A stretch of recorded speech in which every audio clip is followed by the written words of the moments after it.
দর্শক আসসালামু আলাইকুম। বাংলাদেশে চলমান যে ছাত্র আন্দোলন, যে বৈষম্য বিরোধী আন্দোলন নামে পরিচিত, তা কতটুকু সফল হয়েছে তার সময় বলে দিবে। তবে আমরা আপাতত দেখতে পাচ্ছি যে এই আন্দোলন বেশ আলোর মুখ দেখেছে। কয়েকটা বিষয় আমার কাছে গুরুত্বপূর্ণ, সে বিষয়ে আমি আরেকটা ভিডিওতে আপনাদেরকে বিস্তারিত বলবো। তবে আমি দেখার চেষ্টা করেছি যে সাম্প্রতিক বছরগুলোতে যে সমস্ত আন্দোলনগুলো সফল হয়েছে, সেই আন্দোলনগুলোর সাথে বাংলাদেশের বর্তমান যে আন্দোলন ছাত্ররা করছে তার কোথায় কোথায় মিল রয়েছে। আমি খুঁজে পেয়েছি তাহরির স্কয়ারের যে জন আন্দোলন বা গণজাগরণ হয়েছিল, সেই আন্দোলনের সাথে বাংলাদেশের বর্তমান যে আন্দোলন চলছে তার অনেকটাই মিল রয়েছে। চলুন আজকের আলোচনায় সেই বিষয়গুলো দেখার চেষ্টা করি, কোথায় মিল আছে কোথায় অমিল রয়েছে সেগুলোই আমি বলবো। আমি মুক্তাদির রশিদ রোমিও, পেশায় একজন সাংবাদিক।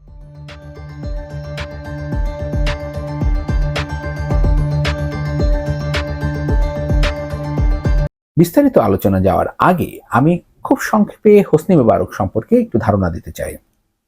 1981 সালে হোসনি মোবারক ভাইস প্রেসিডেন্ট হিসেবে কর্মরত অবস্থায় তৎকালীন প্রেসিডেন্ট আনোয়ার সাদাত অ্যাসাসিনেটেড হলে তিনি ক্ষমতা গ্রহণ করেন। ক্ষমতা গ্রহণের পরে দীর্ঘ সময় তিনি দায়িত্ব পালন করেছেন, সামলেছেন বহু জটিল সমস্যা। হোসনি মোবারকের যে শাসনকাল, সেই শাসনকালের সঙ্গে বাংলাদেশের কোন কোন শাসনকাল মিল খুঁজে পাওয়া যায় তা চলুন একটু দেখে নিই। হোসনি মোবারক যখন ক্ষমতায় আসেন, আসার পরেই উনি যেটা শুরু করেছিলেন যে প্রায় 90% বাংলাদেশের মতো প্রায় 90%ই হচ্ছে মিশরীয় মানুষজন, মুসলমান, আর 10% খ্রিস্টান এবং অন্যান্য ধর্মাবলম্বী। তো হোসনি মোবারক আসার পরে উনি কি করলেন? হোসনি মোবারক আসার পরে অ্যান্টিসেমিটিক অর্থাৎ ইহুদিদের বিরুদ্ধে এক ধরনের ধর্মীয় আঘাত হানা মতামত প্রচারণ করা শুরু করলেন এবং ধর্মকে ব্যবহার করার যে কাজটি উনি বেশ সফলভাবে সম্পন্ন করেছিলেন। এরপরে দেখা যায় 1986 সালের ফেব্রুয়ারি মাসে বিপত্তি ঘটল, অর্থাৎ ইজিপ্টের যে সেন্ট্রাল সিকিউরিটি ফোর্স রয়েছে তারা বিদ্রোহ করে বসলো।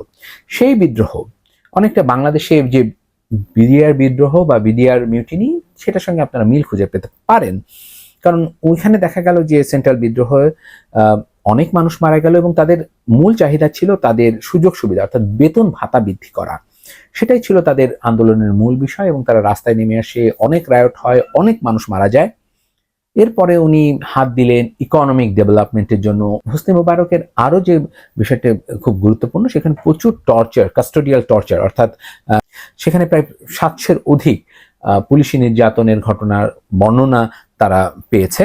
ছিল সেখানকার গণমাধ্যম কার্যত নট ফ্রি হিসাবে ওয়েস্টার্ন মিডিয়া বা ওয়েস্টার্ন যে সমস্ত থিঙ্ক ট্যাঙ্ক আছে তারা ট্রিটেড করেছিল, যে তারা বলছিল যে এটা একেবারে ফ্রি না। এরপরে আরেকটা গুরুত্বপূর্ণ অধ্যায় ছিল হোসনি মোবারক শাসনকালে, সেটা হচ্ছে যে স্টেট কারাপশন, অর্থাৎ স্টেটের পক্ষ থেকে দুর্নীতিকে এক ধরনের প্রচ্ছন্নভাবে উস্কে দেওয়া। সেটা আপনারা দেখতে পেয়েছেন যে বাংলাদেশের পিএসসিতে কিভাবে চাকরির ক্ষেত্রে দুর্নীতি হচ্ছে।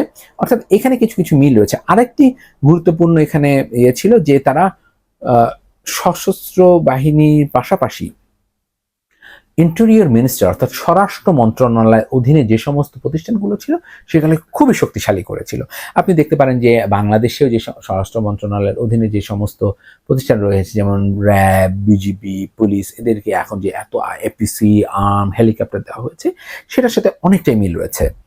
এখন আর কি কি বিষয়, এই বিষয়গুলো তো মানে আইন শৃঙ্খলা পরিস্থিতি ঠিক করার জন্যও তো আপনার আইন শৃঙ্খলা বাহিনীর সক্ষমতার প্রয়োজন রয়েছে। তাহলে কিসের সঙ্গে কোথায় মিল রয়েছে? আমরা এখন তাহরির স্কয়ারের আন্দোলনের দিকে যাই। তাহরির স্কয়ারের আন্দোলনটা হয়েছিল জানুয়ারি মাসের 25 তারিখে 2011 সালে। পুলিশের যে ন্যাশনাল পুলিশ ডে ছিল সেই দিনটাকেই তারা বেছে নিয়েছিল এবং সেই দিনেই তারা পুলিশের যে ব্রুটালিটি সেটা প্রোটেস্ট করার জন্য সমবেত হয়েছিল তাহরির স্কয়ারে। পরবর্তীতে 50,000 লোক সেখানে যোগদান করে এবং তার পেছনে কাজ করেছিল সোশ্যাল মিডিয়াতে যে ধরনের ক্যাম্পেইন সেটা। আমরা দেখতে পেয়েছি যে সোশ্যাল মিডিয়াতে যে ক্যাম্পেইন গত কয়েক সপ্তাহ ধরে চলছে, সেখানে কি কি ধরনের কন্টেন্টগুলো এসেছে এবং তার প্রেক্ষাপটে ছাত্ররা যে আন্দোলনটা করছিল তার প্রেক্ষাপটে আমরা একটা প্রশ্নে দেখেছি যে ইন্টারনেট শাটডাউন হয়েছে এবং এখন দেখতে পাচ্ছি যে সেই ব্লক আউট টাইমে কি ধরনের ভিডিও এসেছে। এখন আসুন যে মিশরের যে জনগণ, মিশরের যে বৃহত্তর জনগণ, সেই জনগণের কি বিষয় তৎকালীন সময়ে ক্ষোভের সঞ্চার করেছিল। প্রথমেই যদি দেখেন সেখানে হচ্ছে পুলিশের যে ব্রুটালিটি, অর্থাৎ পুলিশের যে বর্বরতা, সেটা মিশরের জনগণকে ভীষণ মাত্রায় ক্ষুব্ধ করে তোলে। তার সঙ্গে রয়েছে যে স্টেট অফ ইমার্জেন্সি, অর্থাৎ আমাদের এখন যে কারফিউ সিস্টেমটা চলছে এটার সাথে অনেকটাই মিল ছিল। মিশরের যে বিভিন্ন জায়গায় স্টেট অফ ইমার্জেন্সি অ্যানাউন্স করা ছিল, সেটাও সেখানকার মানুষ তো বাই বর্ন ইন্ডিপেন্ডেন্ট, ফ্রিডম চায়, তাদের জন্য একটা খুব সংকট সৃষ্টি করেছিল, বিশেষ করে মানসিকভাবে। তারপর হচ্ছে নির্বাচনে ভয়াবহ জালিয়াতি হয়েছিল মিশরে হ্যাঁ না ভোটের মতো ভোট ছিল এবং সেখানে প্রেসিডেন্ট থাকবেন কিনা আপনারা ভোট দিন, এবং সেটাতেও জালিয়াতি হতো। কারণ তা না হলে জনগণ যদি ভোট দেওয়ার পরে যদি তাকে সরে যেতে হয়, সেটা একটা ভিন্ন প্রেক্ষাপট সৃষ্টি করবে। আপনি দেখুন 2024 সালের নির্বাচন, 2018 সালের নির্বাচন এবং 2014 সালের নির্বাচন, এই নির্বাচনগুলোর সাথে যে জালিয়াতির যে অভিযোগগুলো এসেছে, সেটার সঙ্গে মিশরের তৎকালীন যে ভোট নির্বাচনে যে জালিয়াতির, সেগুলোর কিছুটা কি আপনারা মিল নিশ্চয়ই খুঁজে পান। ছিল দুর্নীতির ভয়াবহ অভিযোগ, অর্থাৎ রাষ্ট্রীয়ভাবে দুর্নীতিটাকে এক ধরনের প্রমোট করা হয়েছিল এবং আপনারা দেখেছেন যে দুর্নীতির কারণে যে সরকারের থাকা আমলা, বড় বড় কর্মকর্তারা যে দুর্নীতির সাথে মানে লেপ্টে গেছেন, সেটা আমরা সাম্প্রতিক সময় দেখেছি যে বেনজির আহমেদের বিষয়, সাবেক আইজিপির বিষয় রয়েছে, মতিউরের বিষয় রয়েছে, কয়েকজন এনবিআর এর কর্মকর্তার বিষয় রয়েছে। আমলাদের বিষয়টা খুব বেশি আমরা এখনো পাইনি, বাট এই ধরনের ঘটনাগুলো মিশরেও একইভাবে ঘটেছিল এবং সেটা জনগণকে ক্ষুব্ধ করে তুলেছিল। সেখানে বেকারত্ব একটা ভয়াবহ রূপ নিয়েছে। আপনারা জানেন যে বাংলাদেশে বেকারত্বের হারটা যাই সরকার বলুক না কেন, যে মানুষজন এখন যে প্রেক্ষাপটে দাঁড়িয়েছে, তারা ছুটে চলেছে যে ইউটিউবিং করে হোক, অনলাইনে ফ্রিল্যান্সিং করে হোক, তাদের জীবনযাপিকা নির্বাহ করার জন্য, এবং সেই কাজটি এখন চলছে। খাদ্যপণ্যের যে ঊর্ধ্বগতি ছিল, দামের যে ঊর্ধ্বগতি ছিল, সেটা একটা বড়, এবং আপনারা নিশ্চয়ই দেখতে পাচ্ছেন যে বাংলাদেশে ঠিক একই রকম ভাবে খাদ্যপণ্যের যে ঊর্ধ্বগতি রয়েছে। আপনি কি পণ্য কিনছেন, কয় টাকা দিয়ে কিনছেন, কোন সবজি আপনি আসলে খেতে পাচ্ছেন, সেই বিষয়টি এখানে রয়েছে। ছিল কম মজুরি। আপনারা জানেন যে গত নভেম্বর মাসে শ্রমিকরা আন্দোলন করেছিল। শ্রমিকদের আন্দোলনে তারা কারোর জন্য বসে থাকে না, কোনো দেশের জন্য বসে থাকে না, তারা জাস্ট সিম্পলি আন্দোলন করে এবং তারা সফল হয়েছে। এবং সেই সফলতা আপনারা বুঝতেই পারছেন যে শুধুমাত্র তাদের সফলতার পাশাপাশি এটা সমাজের অন্যান্য ক্ষেত্রের মানুষগুলো যারা রাস্তায় নামতে পারেনি তাদের ডিউ ওয়েজের জন্য, অর্থাৎ তারা যে ন্যায্য মজুরির জন্য সেটা করতে পারছে না। সাংবাদিকরা খুবই কম পেইড হচ্ছে, বিভিন্ন সেক্টরে যারা চাকরি করছেন তারা খুবই কম বেতন ভাতা পাচ্ছেন। সে বিষয়টি অন্তত আমি সাংবাদিক হিসেবে সেটুকু আমি নিশ্চিত করতে পারি। কর্তৃত্ববাদ, অর্থাৎ কর্তৃত্ববাদ বা একনায়কতন্ত্র যে জায়গাগুলোতে ভয়াবহতা রূপ নেয়, সেটার সাথে আমি বলবো না যে বাংলাদেশে খুব মিল আছে বা মিল নাই, আপনারা সেই বিষয়টা দেখতে পারেন। কর্তৃত্ববাদে যে জিনিসটা হয় যে সবকিছু যা বলেছেন, যা সরকার ব্যবস্থা যেটা বলবে তাহাই বলবৎ হইবে, এবং আপনারা দেখেন যে কিভাবে হয়েছে গত 5-10 বছরে। এর সাথে যুক্ত ছিল রাজনৈতিক দমন পীড়ন, অর্থাৎ মিশরের তৎকালীন ব্যবস্থায় রাজনৈতিক যে বিরোধী রাজনৈতিক মত, ডিসেন্ট ভয়েস, সবাইকে ভয়াবহভাবে একটা সংকটের মধ্যে তখন ফেলা হয়েছিল। তো এই বিষয়গুলোর সাথে হয়তোবা আপনি বাংলাদেশের অনেক প্রেক্ষাপটের মিল পাবেন। আর একটা ছিল যে দুর্বল অর্থনীতি, যেটা মিশরের যে প্রথম দশক হোসনি মোবারক আসার পরে যে প্রেক্ষাপটে রেখেছিল, তার সঙ্গে পরবর্তী সময়ে কিন্তু ভিন্নতা দেখা গিয়েছে। এবং সেই অর্থনৈতিক দুর্বলতা যে আছে বাংলাদেশে, যে এই মুহূর্তে বিরাজ করছে, নিশ্চয়ই আপনি তার সঙ্গে আপনার জীবন মানের পার্থক্য আপনি বুঝতে পারছেন। আপনি হয়তো আপনি সরকারি চাকরি করছেন, আপনি হয়তো ভালো একটা পরিস্থিতিতে আছেন, কিন্তু সবাই সেই প্রেক্ষাপটে একই রকম একইভাবে আছে, এটা বলা বেশ মুশকিল। এইগুলো পাশাপাশি আসলে তৎকালীন জনগণ কি চেয়েছিল? তৎকালীন জনগণ, মিশরের জনগণ চেয়েছিল যে হোসনি মোবারক সরে যাবেন এবং গণতান্ত্রিক ব্যবস্থাপনার মধ্য দিয়ে মিশরে আবার নতুন জাগরণ হবে বা নবজাগরণ হবে এবং মানুষ স্বাভাবিক গণতান্ত্রিক পরিবেশ ফেরত পাবে। এখন আসুন যে তারা এটা কিভাবে করেছিল সেটা জানার চেষ্টা করি। সেখানকার মানুষ প্রথমেই আইন অমান্য বা সিভিল ডিসঅবিডিয়েন্স এটা শো করে, অর্থাৎ সরকার যে কথা বলছে, অর্থাৎ কারফিউ দিচ্ছে, কারফিউর ভিতরে মানুষ নেমে যাচ্ছে, যেখানে এমার্জেন্সি ঘোষণা করছে সেখানে তারা এটা মানছে না, এই ধরনের কাজ করেছিল। নাগরিক প্রতিরোধ গড়ে তুলেছিল, অর্থাৎ পুলিশ একজনকে ধরে নিয়ে যাচ্ছে, সেখানকার মানুষ তাকে ঠেকাচ্ছে, চাইলেই পুলিশ যে কাউকে যে বাসায় যে কোনো বাসায় দাঁড়িয়ে যাচ্ছে না, তারা আইনের আশ্রয় নেওয়ার জন্য হাইকোর্টে কোর্টে তারা যাচ্ছে। এইগুলো প্রতিবাদ হিসেবে তারা করছিল। তারপরে প্রতিবাদ কর্মসূচি, বিভিন্ন ডেমনস্ট্রেশনের মাধ্যমে আপনারা দেখেছেন যে বাংলাদেশেও অনেকটা একই রকম, শাহবাগে অনেকে দাঁড়িয়ে গেছে, বিভিন্ন চত্বরে তারা দাঁড়িয়ে তারা প্রতিবাদ করছে। আপনারা রেজওয়ানা হাসানের সাম্প্রতিক বক্তব্য শুনেছেন যে তারা বিচার চায়, যে এতগুলো মানুষ মারা গেছে, প্রায় 200-এর অধিক মানুষ মারা গেছে, সরকারের পক্ষ থেকে বলা হয়েছে 150 জন মারা গেছে। তো এই যে কম বেশি মানুষ যে মারা গেছে, সব মানুষের তারা বিচার চাইছে, হাইকোর্টের কাছে তারা গিয়েছে। এরপরে হচ্ছে দাঙ্গা, অর্থাৎ সহিংসতা হয়েছে বিভিন্ন জায়গায়। সেই সহিংসতা কিন্তু আপনারা জানেন যে যারা বিক্ষোভকারী ছিল তারাই পরে এক পর্যায়ে সিভিল রেজিস্ট্যান্স তৈরি করেছিল, অর্থাৎ ওইখানে অভিযোগ এসেছিল যে প্লেন ক্লথ, অর্থাৎ সাদা পোশাকে যারা দায়িত্ব পালন করেন তারাই বিভিন্ন জায়গায় ভাঙচুর করে বিক্ষোভকারীদের উপরে দোষ চাপাচ্ছিল, সমাজে এক ধরনের ক্ষমতা গ্রহণ করার জন্য বা সমাজের ব্যবস্থাকে ঠিক রাখার জন্য।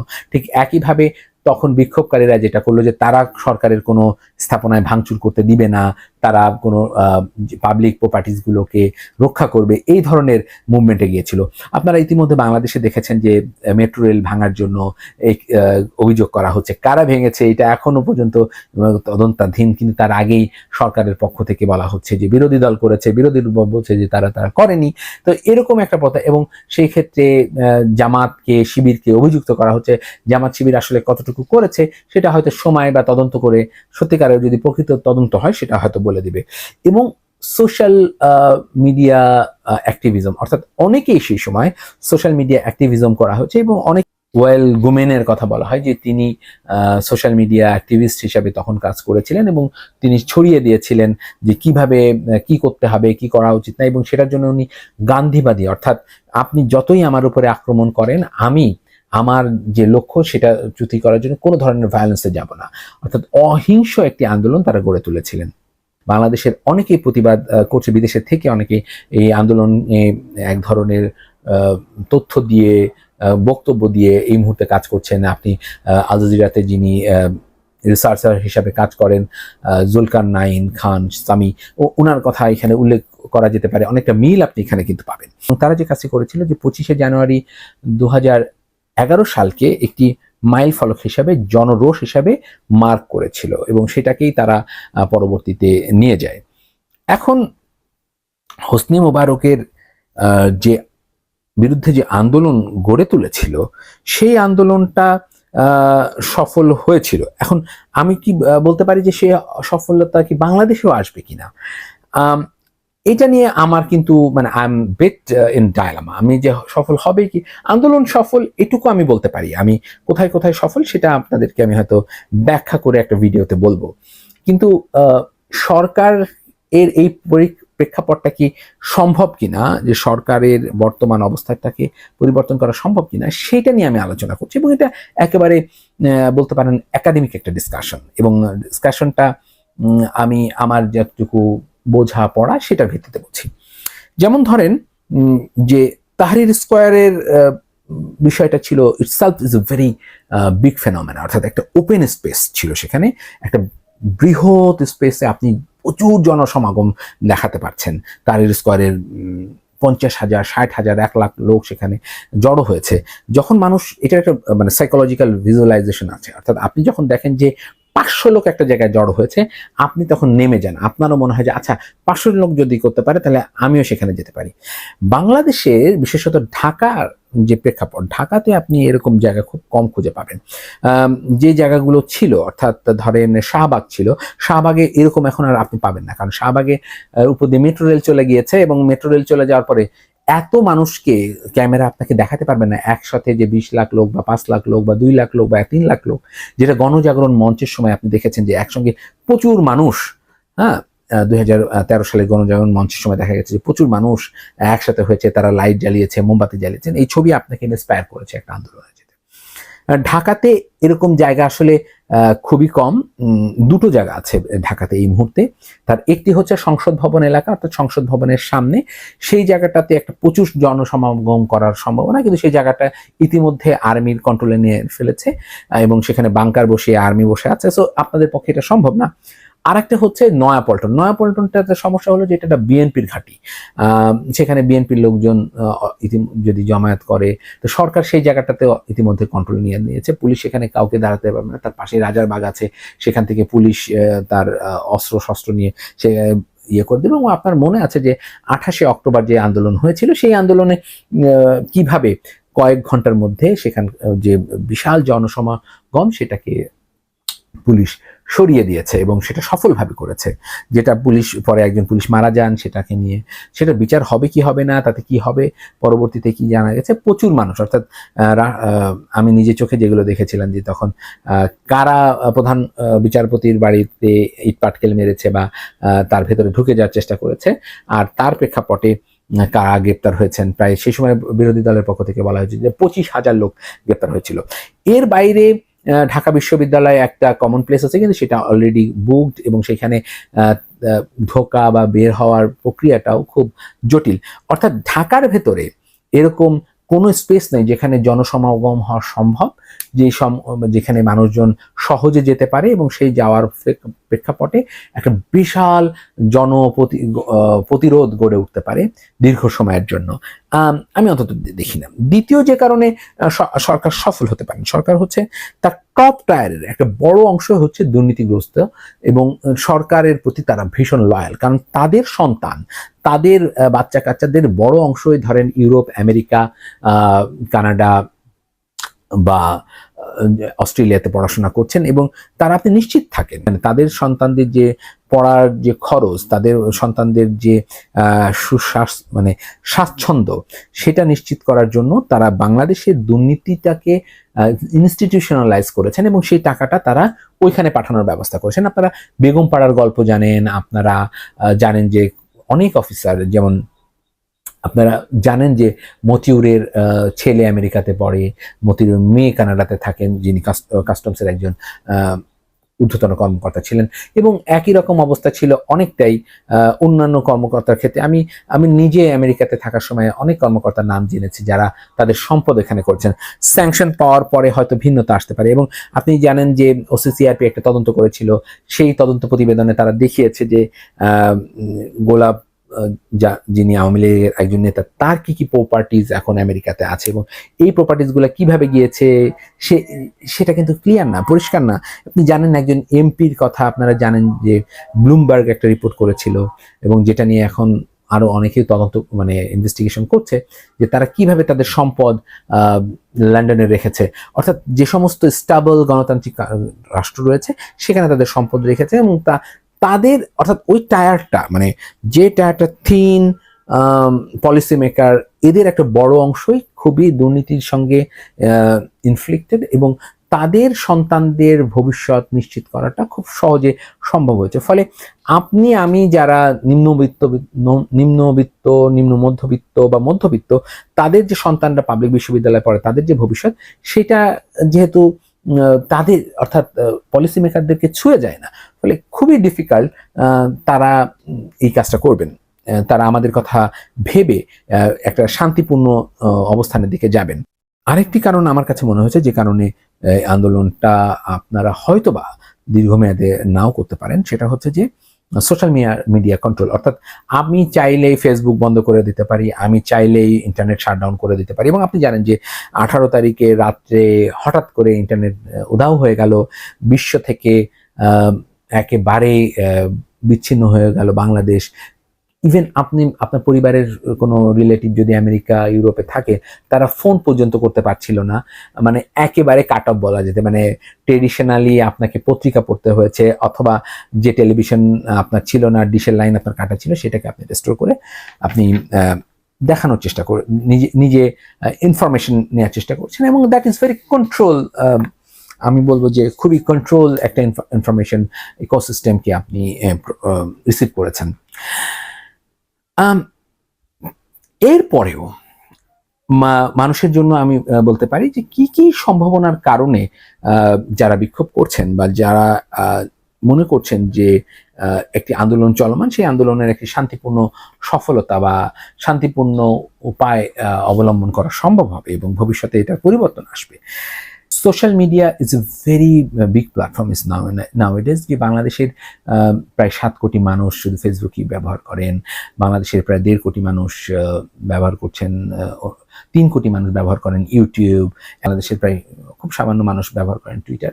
ফলে এই যে সোশ্যাল মিডিয়ার যে একটা ক্ষমতা, সেটা আসলে কিছুটা হলেও আমি মনে করি যে প্রভাব বিস্তার করতে পারে। কারণ অনেক আপনি দেখছেন যে সোশ্যাল মিডিয়াতে বিভিন্ন ধরনের কন্টেন্ট আসছে, যে কিভাবে একটা বাচ্চা ঝুলেছিল, বাঁচার চেষ্টা করেছে, তাকে পুলিশ নিহত করেছে, কিভাবে 5 বছরের বাচ্চা, 10 বছরের বাচ্চা, 16 বছরের বাচ্চা, এরা কিভাবে নিহত হয়েছে, সেগুলো আপনারা পত্রপত্রিকায় ইতিমধ্যে জেনেছেন এবং দেখেছেন।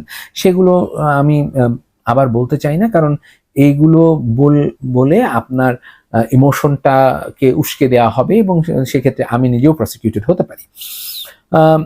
কিন্তু যে কারণে সম্ভাবনাটা আছে, সেইখানে যদি আপনি দেখেন যে yes, the senior leadership of different agencies or government official are very much corrupted and loyal to the this regime, but it's a power. But we have seen what the consequences of Benazir Ahmed, the x police IGP, police chief, উনি দেখেছেন যে উনি ভাই এত service দিলেন, উনি হেফাজতের সময় উনি দম্ভের সাথে গিয়েছেন, উনি টেররিস্ট অ্যাটাকগুলোকে শক্তিশালী হাত দিয়ে মোকাবেলা করেছেন, কিন্তু what he has achieved over the year, তাকে দেশ ছেড়ে চলে যেতে হয়েছে এবং এই সরকার থাকাকালীন সময়ে। এবং শুধু সেখানেই না, তাকে স্যাংশন খেতে হয়েছে র্যাবে কাজ করার সময় মানবাধিকার লঙ্ঘনের জন্য, এবং সে স্যাংশন কিন্তু এখন উইথড্র করতে পারেনি সরকার এবং সেটা করতেও পারবে না। ফলে এটা আলটিমেটলি জনগণের জন্য হলেও কাজে দিবে। এইখানে ছাত্রদের যে আন্দোলনটা আছে, সেই আন্দোলনের আমার কাছে মনে হয়েছে একটা খুব পজিটিভ দিক, সেটা হচ্ছে যে তারা গান্ধীবাদী অর্থাৎ অহিংস আন্দোলনটাকে প্রমোট করেছে। তারা যতদিন পর্যন্ত অ্যাটাক হয়নি, তারা কাউকে কোনো ধরনের আক্রমণ করেনি, এবং আপনি দেখবেন যে প্রথম 16 তারিখ পর্যন্ত কোনো ধরনের কোনো ভায়োলেন্স, কোনো এবং পুলিশের আক্রমণ হয়েছে, পুলিশ বসতে দেয়নি, তাও তারা কোনো ভায়োলেন্সে যায়নি। তো এই যে গান্ধীবাদী বা অহিংস যে আন্দোলন, সেইটা হয়তোবা ছাত্রদেরকে একটা সম্ভাবনা দিতে পারে। অর্থাৎ মিশরে যে ছাত্ররা নিজেরাই বিভিন্ন স্থাপনা, গুরুত্বপূর্ণ স্থাপনাগুলোকে নিয়ন্ত্রণ করেছিল, এবং সেগুলো কারণ আপনার আমার পকেটের থেকেই আবার রিফারবিশ হবে বা রিপেয়ার হবে। লাইক এখন যদি মেট্রো রেলের কথা বলেন, এই টাকাটা তো আর অন্য কেউ দিচ্ছে না, এটা আমার আপনার ট্যাক্সের টাকা দিয়েই আলটিমেটলি রিপেয়ার হবে। সো এই জায়গাগুলোকে যদি তারা রক্ষা করতে পারেন। তরুণদের ভাবনা আমার কাছে মনে হয় যে খুবই গুরুত্বপূর্ণ। তরুণদের ভাবনা হচ্ছে যে আপনি দেখেছেন যে কিভাবে তরুণ কর্মকর্তারা, যে কর্মকর্তারা জানেন যে তার এখনো 25-26 বছর চাকরি আছে, তিনি কি অস্ত্র নেওয়ার আগে ভাববেন কিনা। ধরেন যে অফিসার ইতিমধ্যে 20 কোটি বা 30 কোটি টাকা ইনকাম করে ফেলেছেন, তিনি হয়তো চাকরি ছেড়ে দিলে তার কিছুই যায় আসে না, তার ক্ষমতা এগুলো রেখে তিনি আমেরিকা বা ইউরোপে গিয়ে উনি বিদেশে ভালো থাকতে পারবেন। কিন্তু যে তরুণ কর্মকর্তা মনে করছেন যে তার এই দেশে থাকতে হবে, এই দেশে তার পারিবারিক যে অবস্থান তৈরি আছে সেটাকে মেনটেন করতে হয়, এবং 20 বছর পরে সে চাকরি করবেন, সেই কর্মকর্তা জনগণের বিরুদ্ধে গুলি চালাবেন কিনা আমি কিন্তু কিছুটা হলেও সন্দিহান। সামাজিক ঘৃণা, অর্থাৎ আমার কাছে মনে হয় যে সামাজিক ঘৃণা একটা অন্যতম, অর্থাৎ আপনি একটা পুলিশের যে ব্রুটালিটি, বিজিবির যে ব্রুটালিটি আমরা দেখেছি, সেগুলোর প্রতি আপনি ঘৃণা ভেতরে জন্মাচ্ছেন কিনা।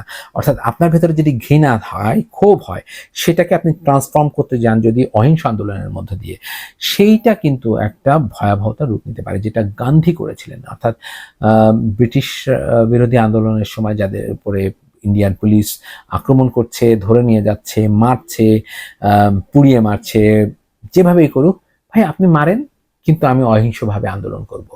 আপনি মারছেন, হ্যাঁ, এই জায়গাটা নিয়ে। এবং আপনার এখানে বলে রাখা দরকার, এই ক্ষেত্রে সরকার কি করতে পারে, সরকার ইন্টারনেট বন্ধ করে দিতে পারে, কিন্তু আমার কাছে যেটা মনে হয়েছে যে এই সরকার ইন্টারনেট দীর্ঘমেয়াদে বন্ধ করবে না, কারণ তাতে সরকারের পপুলারিটি গ্লোবাল অ্যাসপেক্টে যেরকম কমতে থাকবে, আবার তার যে মানুষগুলো চাকরি দিতে পারেনি যাদেরকে, কিন্তু এমপ্লয়মেন্ট জেনারেশন করার জন্য যারা ফ্রিল্যান্সিং করছে, $10,000-20,000 যারা মাসে ইনকাম করছে, ইন্টারনেট যদি না থাকে, ইন্টারনেট তো বেছে বেছে দেয় না যে রোমিও ইন্টারনেট পাবে, মুগ্ধ পাবে না, মুগ্ধ পাবে রোমিও পাবে না, ব্যাপারটা তো এরকম হয় না, এটা সার্বজনীন একটা প্রসেস।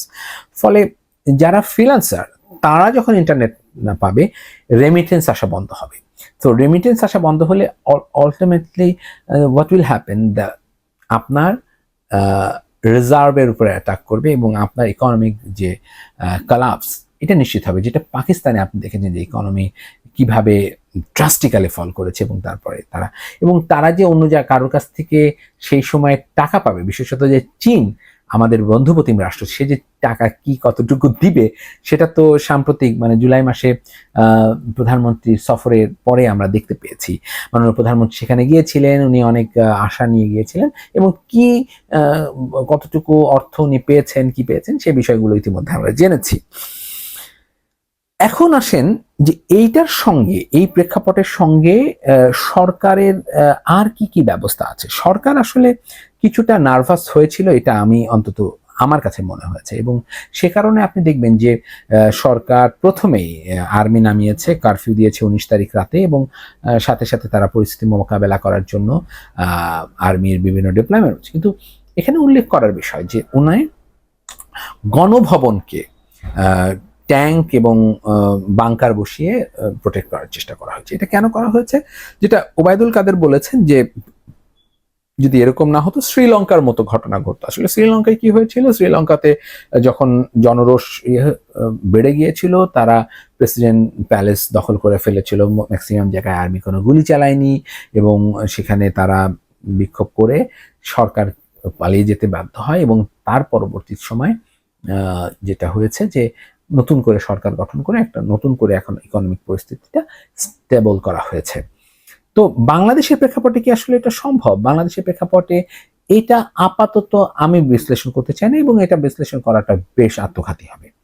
কিন্তু যে ভয়টা পেয়েছে 14 দল, সেটা আমি আপনাদের কাছে বলতে পারি।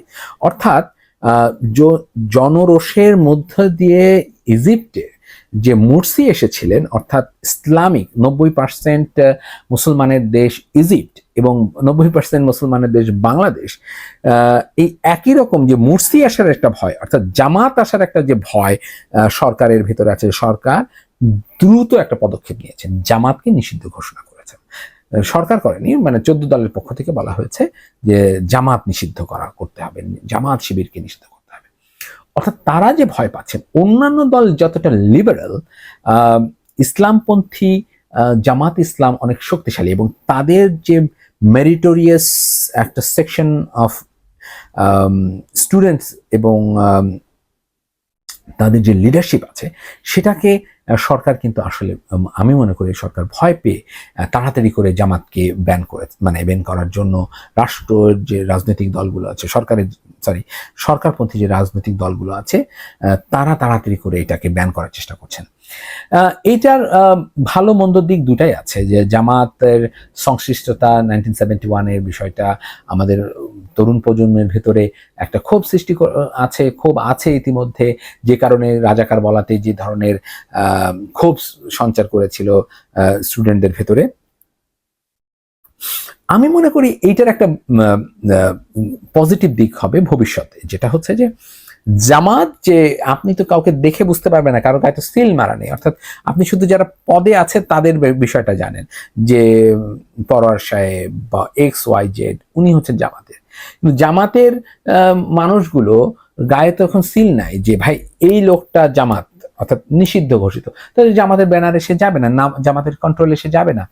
তখন কি করবে? তখন সে সাধারণ মানুষের কাতারেই চলে আসবে, তার অস্তিত্বের লড়াই। তাহলে সরকার যে প্রক্রিয়াটার ভেতরে যাচ্ছে, সরকার যে তালিকা ধরে ধরে পরবর্তীতে গ্রেপ্তার করবে, সেখানে কিন্তু মানে হিতে বিপরীত হতে পারে, এবং সেই হিতে বিপরীত হওয়াটাই হচ্ছে এই যে ছাত্রদের যে আন্দোলন দীর্ঘমেয়াদে হয়তোবা আরো ইম্প্যাক্ট ফেলছে। এই মুহূর্তে মনে হয় যে আলোচনাটা যে কাজটি সরকার হয়তো করতে পারত, সরকারের যে এগুলো জায়গায় লেভারেজ ছিল, মানে ধরেন প্রকাশ্যে ক্ষমা চাওয়ার যে বিষয়টা ছাত্রদের পক্ষ থেকে বলা হয়েছে যে আমাকে ক্ষমা করে দিন, বা এরকম তো হয়তো বলবে না যে আমি দুঃখ প্রকাশ করছি, আমি মাপ চাচ্ছি, হয়তো এই চাচ্ছে তারা ছাত্রদের কাছ থেকে, এবং তারা জানে যে প্রধানমন্ত্রী শেখ হাসিনা যা তার যে প্রচণ্ড মানসিক শক্তি, সেই শক্তি থেকে তিনি এই কাজটা করবেন না।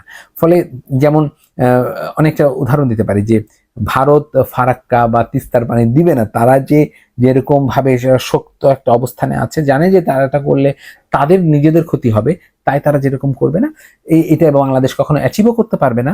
ঠিক একইভাবে আপনি বাংলাদেশের প্রেক্ষাপটটাও আপনি যদি দেখেন যে প্রধানমন্ত্রী এটা বলবে না, এবং এই আন্দোলনটা আরো সামনে যেতে পারে। কিন্তু যে কাজটা প্রধানমন্ত্রী করতে পারতেন বলে আমার কাছে মনে হয়েছে, যে প্রধানমন্ত্রী এই জনরোষকে প্রশমন করার জন্য উনি ওনার আইজিপিকে সরিয়ে দিতে পারতেন। এই কথাটা আমার জন্য বলাটা বেশ ধৃষ্টতা, বাট আমি যেহেতু এখানে একজন অ্যানালিস্ট হিসেবে আপনাদের সঙ্গে কথাগুলো বলছি, আমার কাছে মনে হয়েছে যে মানুষের যে ক্ষোভ সৃষ্টি হয়েছে, যে পুলিশের প্রতি বা পুলিশের কর্মকর্তাদের প্রতি বা অন্যান্য বাহিনী, যেমন আমি ব্যক্তিগতভাবে যদি প্রধানমন্ত্রী হতাম, আমি প্রথমেই পুলিশের প্রধানকে সরিয়ে দিতাম। যতই বলুক যে পুলিশের প্রধান যে 20 তারিখের আগে উনি লাইভ ফায়ার অ্যামুনিশন ফায়ার করা হয়নি, বা যেটাই বলা হোক না কেন, বা পুলিশের গুলিতে সবাই মারা যায়নি, এবং আমি এটার একটা তদন্ত, একদম পরিষ্কার পরিচ্ছন্ন একটা তদন্ত করার চেষ্টা করতাম। মানুষের ভেতরে কিন্তু এখন পর্যন্ত কোনো কারণ নেই, কোনো বিশ্বাস করার কোনো কারণ নেই যে সরকার একটি শান্তিপূর্ণ সমাধান করার চেষ্টা করেছে। আপনার কয়েকটা উদাহরণ দিই, তাহলে আপনারা বুঝতে পারবেন। নাম্বার 1, যে যেভাবে একে ধরে ওকে ধরে পরিবারকে না জানিয়ে ডিবি হেফাজতে নেওয়া হয়েছে বিভিন্ন আন্দোলনকারী বা আন্দোলনের সমন্বয়ককে, এইটার যে লিগাল একটা রেমেডি আছে, লিগাল যে একটা কনসিকুয়েন্স আছে, পুলিশের কর্মকর্তা এখন তুচ্ছ করছেন। তাহলে এই এই বুস্ট আসলে কে দিবে? অর্থাৎ তাদের ভিতরে কিন্তু আপনি যদি দেখেন নাহিদ বা অন্যান্য যারা আন্দোলন করছে, তারা প্রেস কনফারেন্সে কি সুন্দর করে কথা বলছেন, আর তারা যখন আবদ্ধ হয়ে, অনেকে বলা হয় যে, অনেকে অভিযোগ করেন যে বন্দুকের নলের সামনে তারা যে কর্মসূচি প্রত্যাহারের ঘোষণা দিয়েছেন, এই জায়গাটাতে কিন্তু সরকারের সদিচ্ছার ব্যাপক ব্যাপক আমি বলবো যে ব্যাপক অভাব রয়েছে।